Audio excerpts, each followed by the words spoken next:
হরে কৃষ্ণ, রাধে রাধে। আজ আমরা শ্রীকৃষ্ণের গায়ের বর্ণ নীল কেন তাই একটু সংক্ষেপে আলোচনা করব। শ্রীকৃষ্ণ আসলে বিষ্ণুর একটি অবতার। আমরা সবাই জানি শ্রীকৃষ্ণের মাথায় ময়ূরের পাখা, হাতে বংশী, তার মুখে ভুবন ভোলানো হাসি। তবে শ্রীকৃষ্ণের গায়ের বর্ণ কিন্তু নীল। আপনাদের জানাবো শ্রীকৃষ্ণের গায়ের বর্ণ নীল কেন।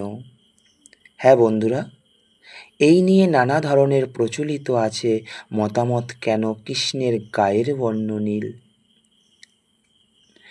একটি হলো এগুলোর মধ্যে পৌরাণিক কাহিনী অনুযায়ী অষ্টম অবতার শ্রীকৃষ্ণের বিষ্ণুর। ভগবান বিষ্ণু সর্বদাই গভীর সমুদ্রে বসবাস করেন, আর এই সাগরে বসবাস করার জন্যই শ্রীকৃষ্ণের গায়ের রং নীল হয়েছে। অন্য একটি হলো ছোটবেলায় কৃষ্ণকে হত্যা করার জন্য তার মামা কংস পুতনা নামক এক রাক্ষসীকে পাঠায়। ওই রাক্ষসী এসে কৃষ্ণকে কী করলেন, তার বিষ মেশানো দুগ্ধ পান করিয়েছিল। কিন্তু কৃষ্ণের মৃত্যু হয়নি, বরং ওই পুতনা রাক্ষসী ভগবান শ্রীকৃষ্ণের হাতে মারা যায়।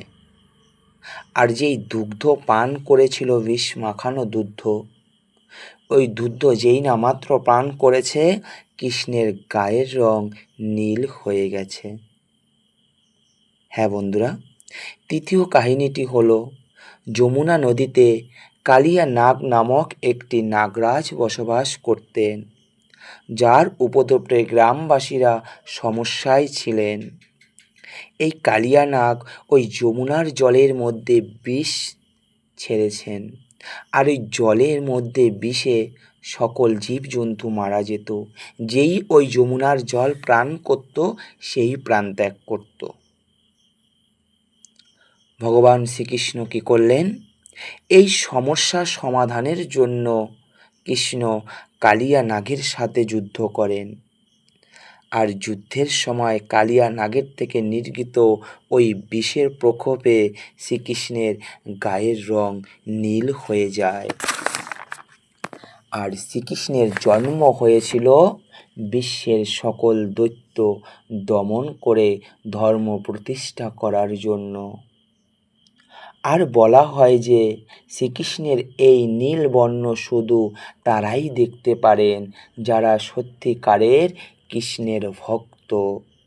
একমাত্র কৃষ্ণ ভক্ত তারাই কৃষ্ণের এই গায়ের বর্ণ দর্শন করতে পারে, তার স্বরূপ দর্শন করতে পারে।